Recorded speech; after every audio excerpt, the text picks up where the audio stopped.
Podemos começar? Grato Deus por me amar, sou grato por me abençoar.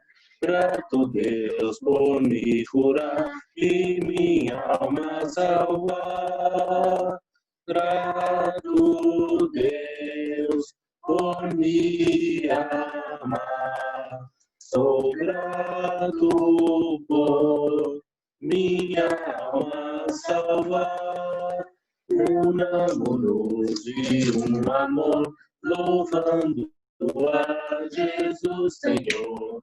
Unamos-nos com hinos bons, de exaltados tons. Grato Deus por me amar, sou grato por minha alma salvar. Revela, pois, teu santo ser, pra eu contigo então viver.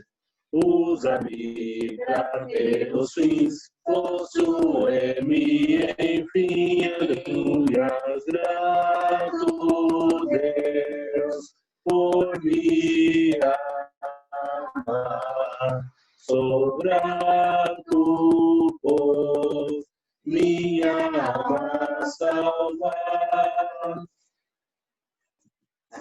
Amém. Em espírito, em verdade, te adoramos, te adoramos. Em espírito, em verdade, te adoramos, te adoramos. Rei dos reis e Senhor, te entregamos nosso viver. Rei dos reis e Senhor, te entregamos nosso viver, pra te adorar, ó Rei dos reis. Foi que eu nasci, ó Rei Jesus. Meu prazer é te louvar, meu prazer é estar nos átrios do Senhor. Meu prazer é viver na casa de Deus, onde flui o amor. Pra te adorar, ó Rei dos reis, foi que eu nasci, ó Rei Jesus. Meu prazer é te louvar, meu prazer é estar nos átrios do Senhor. Meu prazer é viver na casa de Deus, ministrando louvor.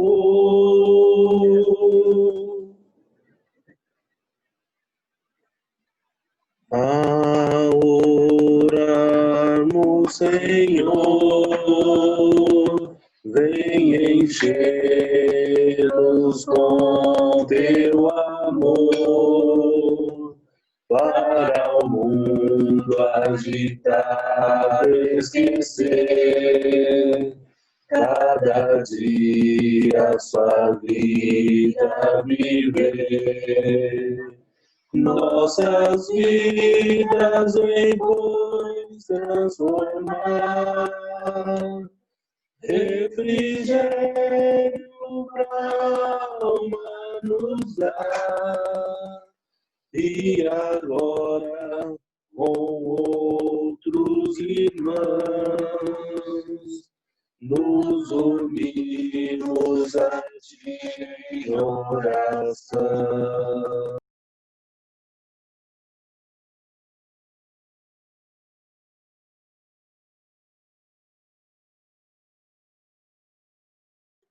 Obrigado, Maicon. Obrigado mais uma vez. Boa noite a todos. Sejam todos bem-vindos.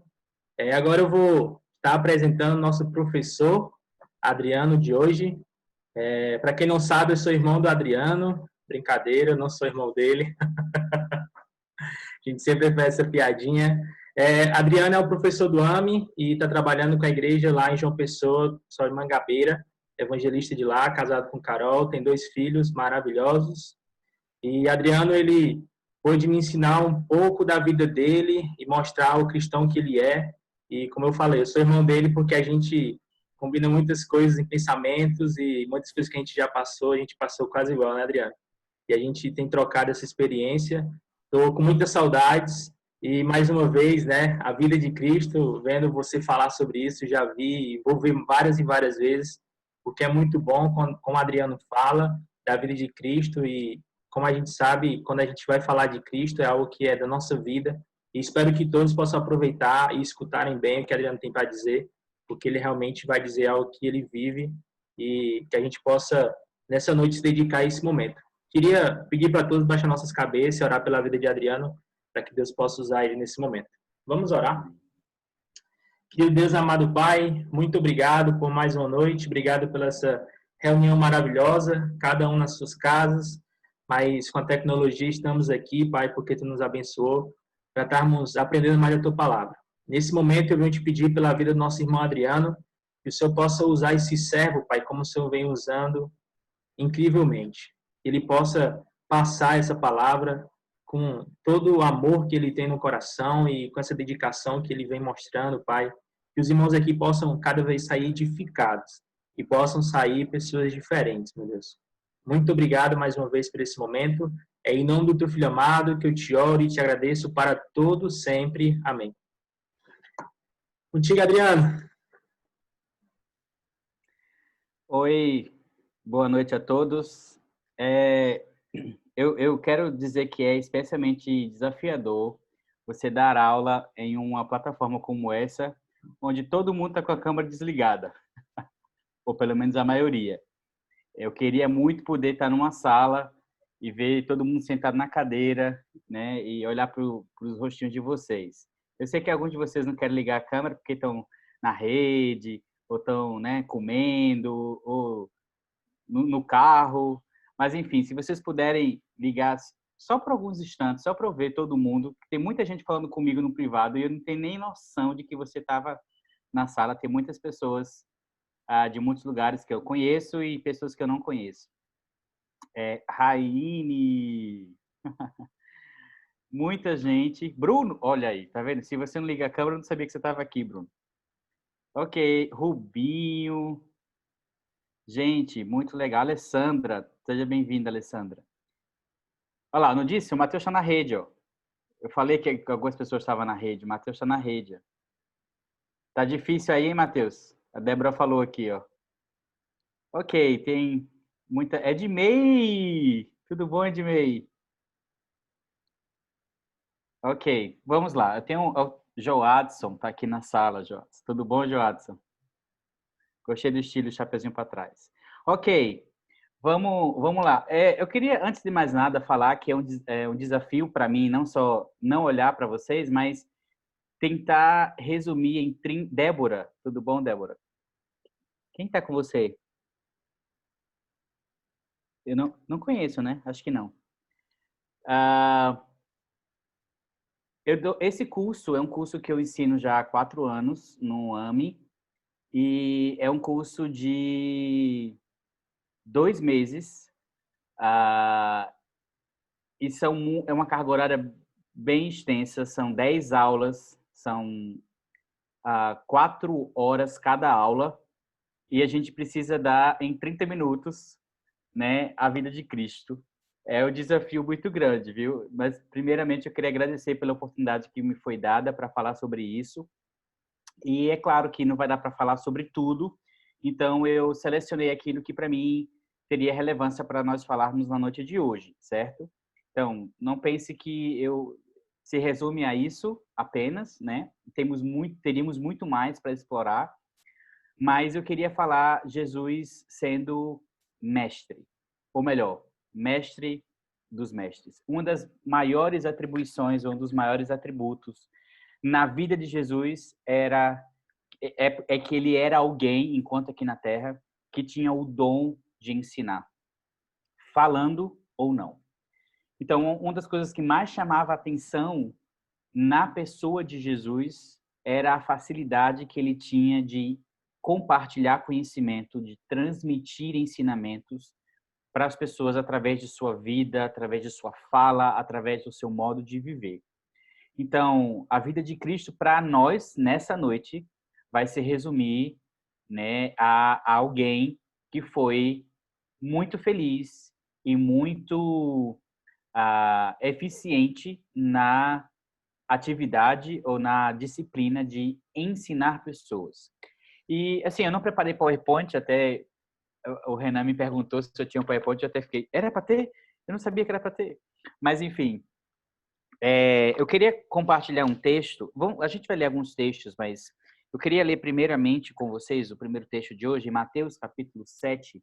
Se você tem a sua Bíblia perto de você, você poderia abrir a Bíblia em Mateus 7, versículo 28 e 29. Eu vou pedir para alguém ler. Eu vou pedir para alguém que eu não conheço. Deixa eu ver aqui. Tem tanta gente. Esse é Josué, filho de Valdizan? Rapaz, essa barba aí dá para disfarçar, hein?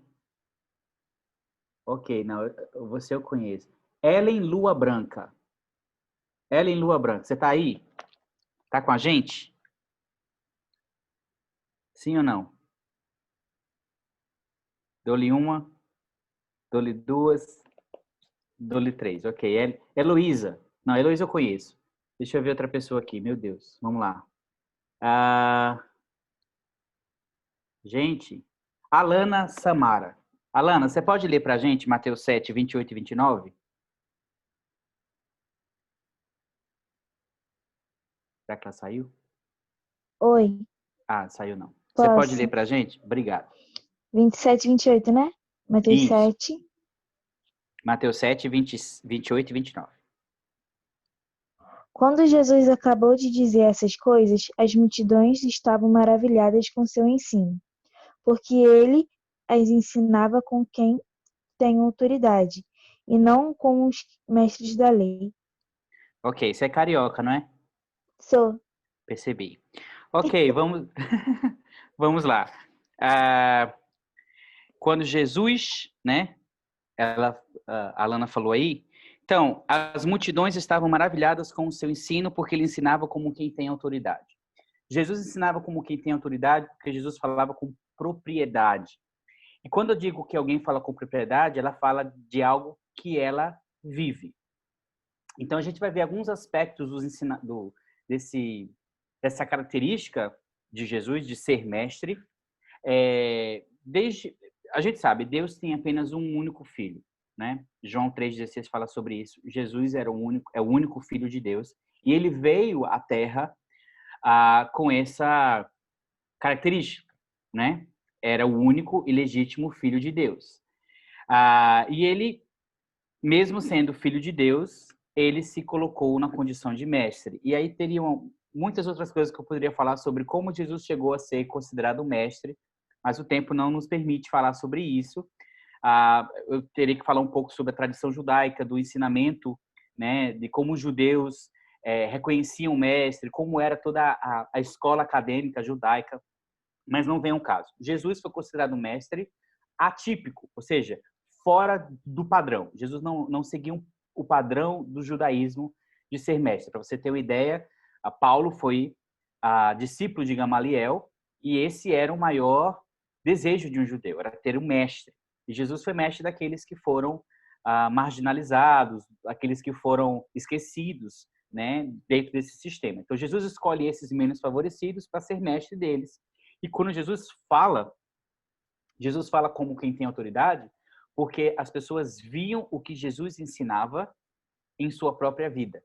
Era um reflexo do seu estilo de vida, certo? Então, Deus deseja que cada um de nós que estamos vivendo o cristianismo possamos seguir os passos de Jesus, certo? E aí eu vou tentar passar para vocês algumas coisas que falam sobre a missão de Jesus, a forma como ele ensinava, o propósito como ele ensinava, a mensagem dele, os métodos que ele usava, para a gente poder ter algumas ferramentas no nosso modo de viver e espelhar Jesus em nossas vidas, tá certo? Então, se nós almejamos ensinar bem, se nós almejamos ser espelho ou modelo para algumas pessoas, nós estamos no caminho certo, olhando para a vida de Cristo, porque ele é o modelo, sim, a ser seguido. Então, vamos falar sobre, primeiro ponto, a missão de Jesus. Segundo ponto, a mensagem de Jesus. Terceiro ponto, os métodos que Jesus ensinava. E o quarto ponto, seu modo de vida. Repetindo, sua missão, sua mensagem, seus métodos e seu modo de vida. Falando então sobre sua missão, Jesus sabia exatamente pelo motivo pelo qual ele tinha nascido, pelo qual ele tinha vindo à Terra. Jesus sabia exatamente qual era o propósito da existência dele. E o propósito da existência dele, a gente não vai ler, está escrito em Lucas capítulo 19, versículo 10, que diz que o Filho do Homem veio para buscar e salvar o que estava perdido. Jesus sabia exatamente que o propósito dele era levar a salvação àqueles que estavam perdidos. Então, uma parte importante dessa missão de levar a salvação aos perdidos vinha através de seu ensino. O fato de Jesus ensinar dava condições ou possibilitava a salvação aos perdidos, né? Então, como professores, como discípulos, precisamos entender que nosso propósito não é preencher o tempo ou nos distrair com coisas que esse mundo nos oferece. Nós não estamos aqui meramente para preencher um vazio.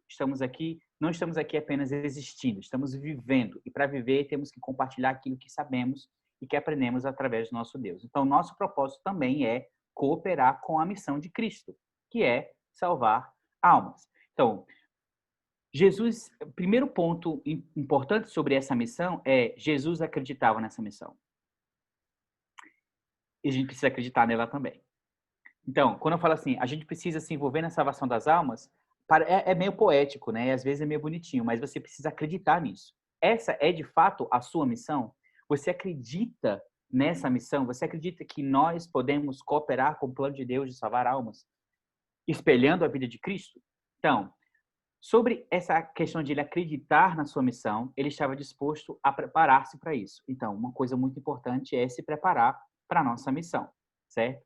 Estamos dispostos a nos preparar para aquilo que muitas vezes não nos é confortável, ou para aquilo que não nos convém muitas vezes, né?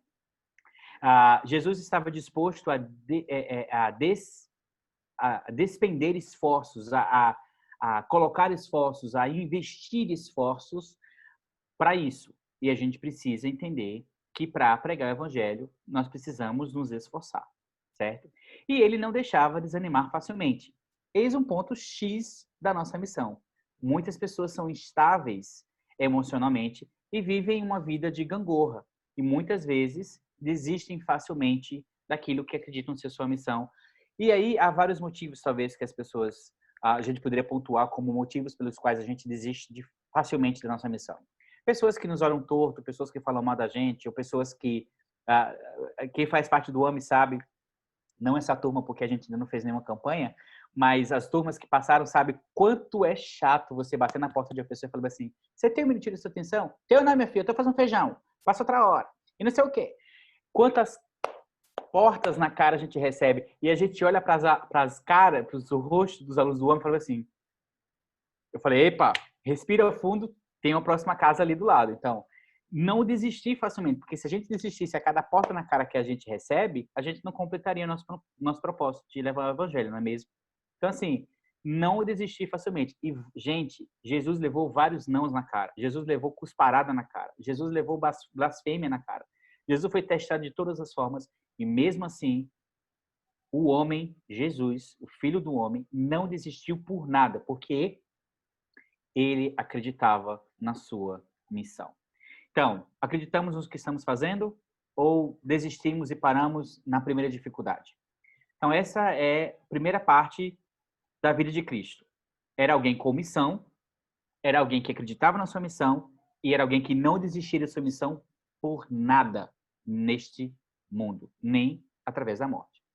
Segundo ponto, eu estou sendo bem coeso, bem conciso para a gente poder dar tempo de falar sobre tudo que eu preparei aqui nos 30 minutos.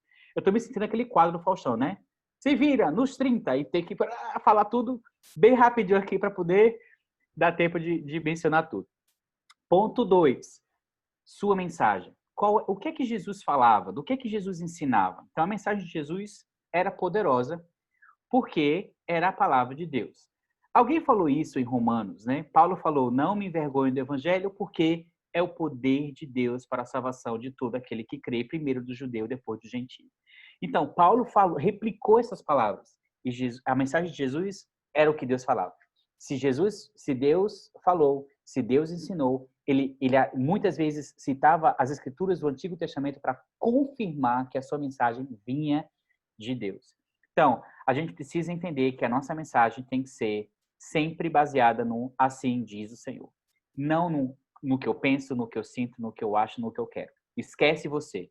Para ser discípulo de Cristo e viver a vida que ele viveu, você precisa se anular como ele se anulou, como Paulo escreveu lá em Filipenses capítulo 2, que ele não se apegou ao fato de ser o próprio Deus, mas se anulou completamente para poder nos servir como homem e morrer na cruz para nos salvar. Então, a gente precisa entender, em primeiro lugar, que o que a gente precisa falar é estritamente o que está escrito e não sentimentos e visões e achismos, né? O poder de Deus está na sua palavra e é a palavra de Deus que nós propagamos, assim como Jesus propagava. Então, se queremos ensinar, precisamos estar dispostos a estudar e realmente estudar a Bíblia. Eu falei, a gente está fazendo uma série de visitas aos irmãos aqui em Magabeira e eu falei para alguns deles, há 3 coisas em relação à palavra que a gente confunde muito, que é, uma coisa é ler a Bíblia, outra coisa é estudar a Bíblia, outra coisa é viver a Bíblia. Uma depende da outra, certo? Mas tem muita gente que fica só no ler a Bíblia, tem muita gente que fica só no estudar a Bíblia e não vive, e aí pula para ensinar a Bíblia sem viver a Bíblia. Gente, isso é muito perigoso, né? Jesus chamou um grupo de pessoas que vivia assim de hipócritas, que eram os fariseus. E Jesus não tinha medo deles. Então a gente precisa ler sim, estudar sim, mas antes de ensinar, a gente precisa viver a palavra de Deus. E Jesus tinha em sua mensagem tanto poder, tanta convicção, tanta autoridade, porque o que ele pregava vinha da parte de Deus. Então, ao mesmo tempo, a mensagem de Jesus era prática. Não era a história da carochinha, não era aquelas fórmulas químicas que até hoje eu fico me perguntando para que eu estudei aquilo? Não me serviu de nada até agora. Sabe? Mas os ensinamentos de Jesus não eram assim. Os ensinamentos de Jesus eram práticos. Era assim, se o seu irmão te der se o teu inimigo te bater na face direita, ofereça ali a outra. Se o irmão pecar contra você, vai lá e perdoa ele 70 vezes 7. Se tem alguém que está precisando de oração, vai lá e ora por ele. Os ensinamentos de Jesus eram práticos. Vai lá e faça. É assim, é assim, é assim, é assim. Jesus não ficava inventando historinhas. Eram coisas que eram para as pessoas colocarem em prática, não é? Ensinamentos práticos, né? Então, tocava a vida das pessoas. Lembra daquele jovem rico que se encontrou com ele? Ele falou assim, eu jejuo 3 vezes por semana, eu dou dízimo de tudo que eu ganho, eu sei a lei de cor, né? Amar a Deus sobre todas as coisas, amar ao próximo como a si mesmo. O que é que me falta, Jesus? Dê tudo que você tem aos pobres e me siga. Na hora, o jovem fez, encolheu a cara e falou assim, nossa, precisa muita coisa para mim seguir a Cristo. Jesus era prático, era direto, sem rodeios. Jesus falava o que precisava ser dito, claro que com amor, mas sempre visando o que as pessoas precisavam fazer na sua vida. Lembra da adúltera? Vai no Pex Mais. Era sempre assim, sabe? Jesus tinha ensinamentos muito práticos. Então, nosso ensinamento não deve ser muito teórico. Tem que atingir a vida das pessoas que estão nos ouvindo. Tem que ter prática. Tem que... O evangelho é vida, é vivido, é orgânico. Não pode ser uma coisa parada. Tem que ser uma coisa exemplificada pela vida da gente, pelo exemplo da gente. Então, falamos da missão de Jesus, falamos da mensagem de Jesus, vamos falar sobre os métodos que Jesus ensinava. Então, os métodos de Jesus, como Jesus ensinava, era muito importante.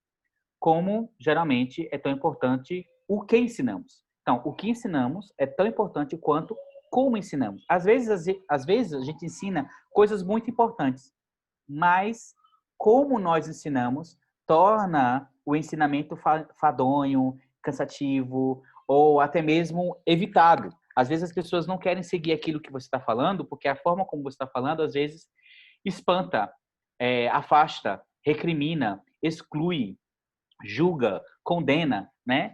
E aí a gente precisa aprender com a vida de Cristo a forma como ele ensinava. E como é que Jesus ensinava? Então, Jesus usava variedades de técnicas para ensinar. Jesus ensinava, às vezes, como palestra. Como eu estou fazendo aqui agora. Às vezes ele subia no monte e todo mundo se sentava e ele falava por horas, como no Sermão do Monte. E as pessoas apenas estavam ouvindo.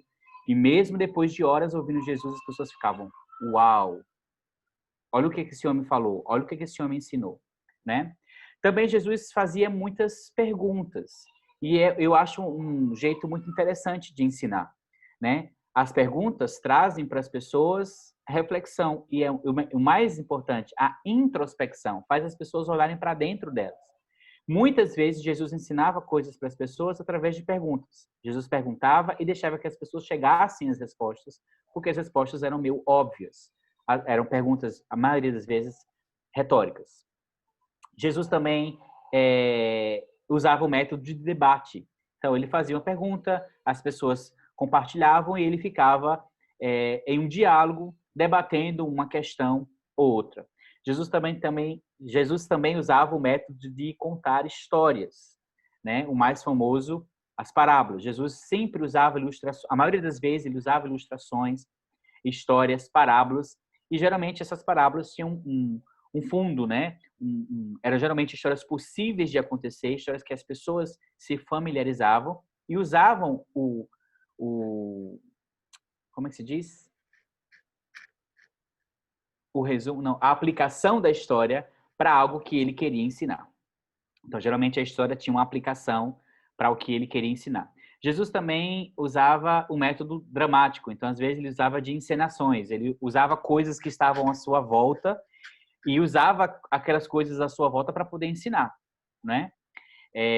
Coisas, pessoas, situações. Então ele usava, pegando a parábola, né? O filho, lembra aquela parábola do bom samaritano que fala sobre o homem que estava no meio do caminho? Então Jesus tinha essas maneiras de ensinar. Então, ele também usava muitos recursos visuais, como eu acabei de falar, né? Ele apontava por uma árvore, ele montava por uma pedra, ele apontava por um monte, ou até mesmo para o próprio templo. Uma vez ele falou, olha, esse templo aqui que vocês estão falando, que vocês tanto veneram, vai ser destruído, em 3 dias eu vou reconstruir.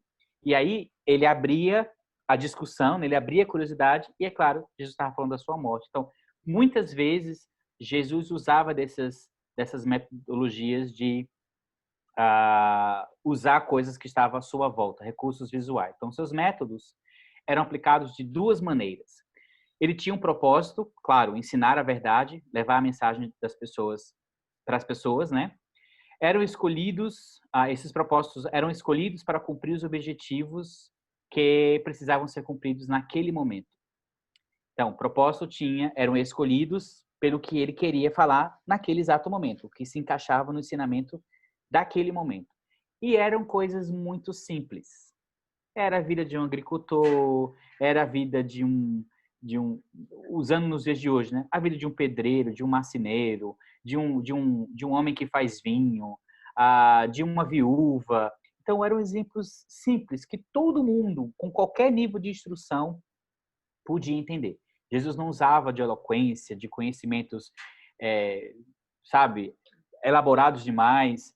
Apesar de tantas coisas que Jesus usava, de tanta profundidade em seus ensinos, Jesus era alguém que falava simples, para que qualquer pessoa pudesse entender a sua mensagem, né? Por exemplo, Jesus não ficava... Se Jesus estivesse ensinando hoje, ele não iria passar 30 minutos falando do grego para depois ensinar o que precisa ser ensinado. Jesus ia diretamente no assunto, né? Mas muitas vezes a gente vai... não estou dizendo que o grego não é importante, a gente precisa estudar o grego, Mas quando eu vou transmitir a mensagem, eu não preciso ficar citando o grego. Se eu sei, eu cito o que o grego fala e acabou, bola para frente. As pessoas, às vezes, ficam complicando demais e a gente precisa entender que a mensagem de Deus é simples e prática. As pessoas precisam entender, ouvir e levar à frente, né? É possível que alguma vez fiquemos estagnados como professores? É possível que a gente perca a nossa forma de ensinar ou o nosso modo de como a gente pode ensinar? Perder, como é que eu posso dizer? Perder a nossa didática, né? É possível perder a didática? Talvez a gente fique preso a detalhes que não são tão importantes e acaba perdendo a essência do ensinamento como um todo, né? Ok. A gente falou sobre a missão de Jesus, a gente falou sobre a mensagem de Jesus, a gente falou sobre os métodos de Jesus, agora vamos falar sobre o seu modo de vida. Jesus vivia o que ele ensinava. Não eram duas coisas, não eram dois pesos, duas medidas. Jesus vivia exatamente o que ele falava, né? Eu vou ler com vocês Atos. É um texto bem conhecido, mas eu gosto muito. Atos, capítulo 1, versículo 1, que diz assim: em meu livro anterior, Teófilo, escrevi a respeito de tudo que Jesus começou a fazer e a ensinar. Jesus começou a fazer. Então, Jesus era muito vida, sabe? Tudo que ele falava tinha vida, era orgânico, como eu já falei. Então, consequentemente, seu ensino era poderoso, porque ele falava daquilo que ele tinha autoridade para falar, porque ele ensinava. Nós vivemos o que ensinamos? Ou melhor, nós ensinamos o que vivemos? A gente precisa se questionar muitas vezes. Eu já vi muitas pessoas falarem assim: eu não ensino sobre determinado assunto porque eu não sou exemplo nisso. Ok, você tem esse direito. Mas o que é mais fácil? Mudar o seu exemplo para poder ter uma pregação poderosa ou continuar pregando sobre aquilo que você não é exemplo? Ou continuar sem pregar sobre aquilo que você não é exemplo? Então, aqui há uma discussão que a gente poderia pensar sobre isso depois. Então, ou mudo o meu modo de viver para que eu possa ser exemplo, ou eu continuo sem ser exemplo e não prego sobre aquilo sobre o qual não sou exemplo. Você prefere o qual? Então, em Tiago, capítulo 3,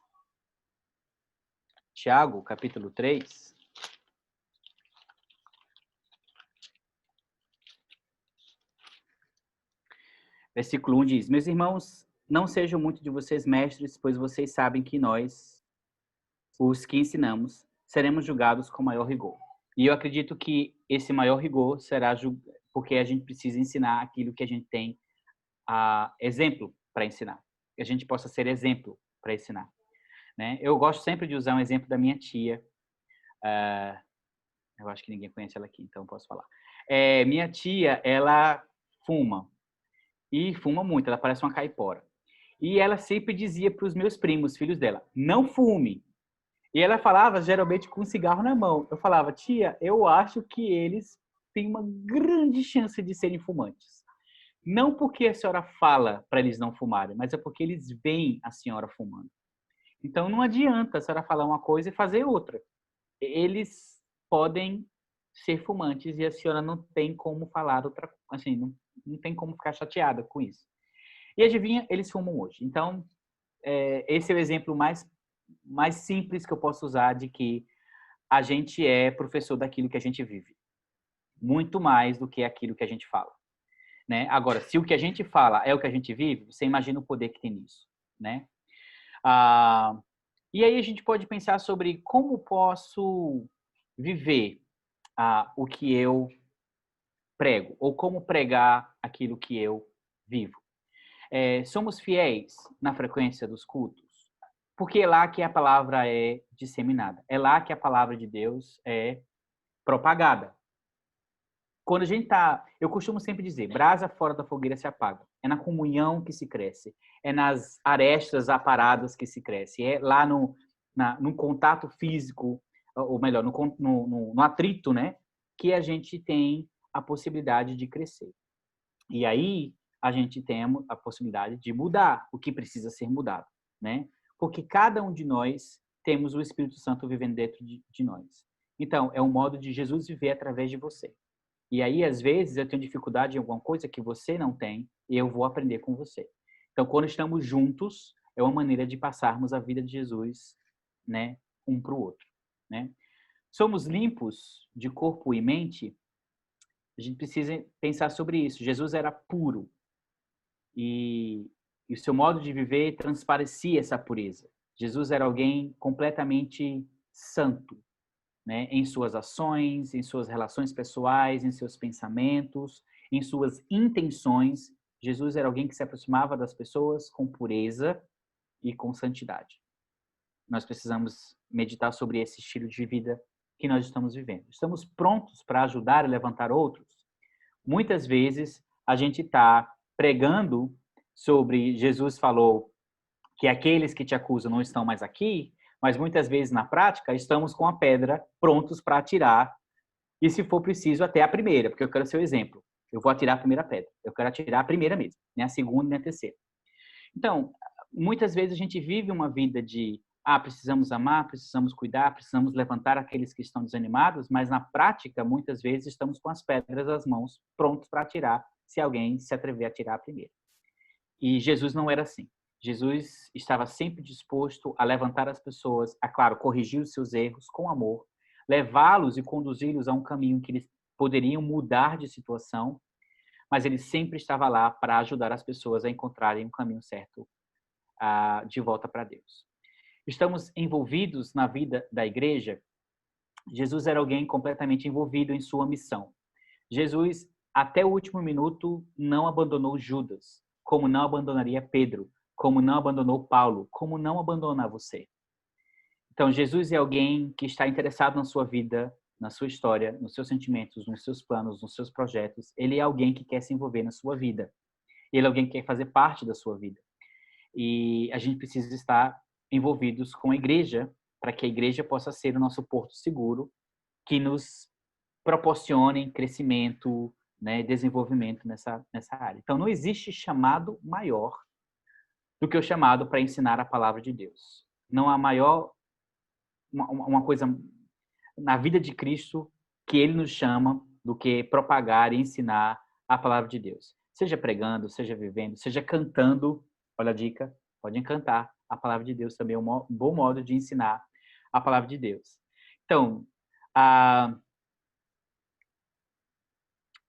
que Deus nos ajude a imitar o mestre dos mestres, de modo que um dia possamos nos sentar aos seus pés no céu e ouvi-lo falar pessoalmente as coisas que a gente precisa ouvir do próprio Jesus.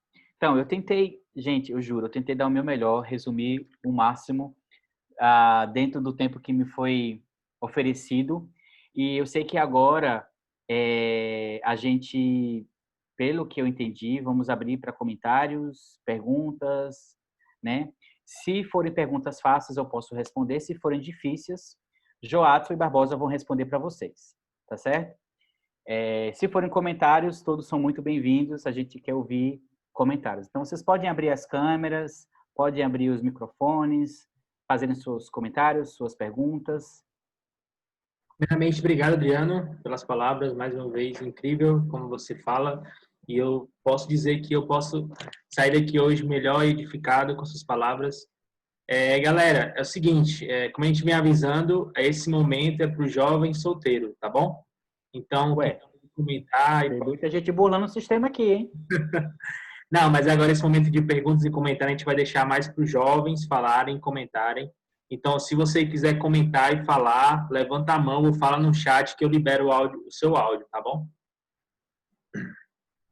Pode começar, viu? Um de cada vez aí.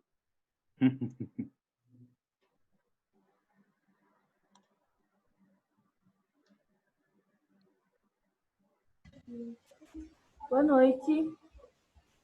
Todo mundo me ouve bem? Quem tá Eu falando? acho que... Ayane. Ayane. Tudo bom, Adriana? Tudo bom, Ayane? Quanto tempo? Então, eu acho que uma coisa muito interessante... Colocaram uma pergunta lá no grupo, eu não respondi, mas...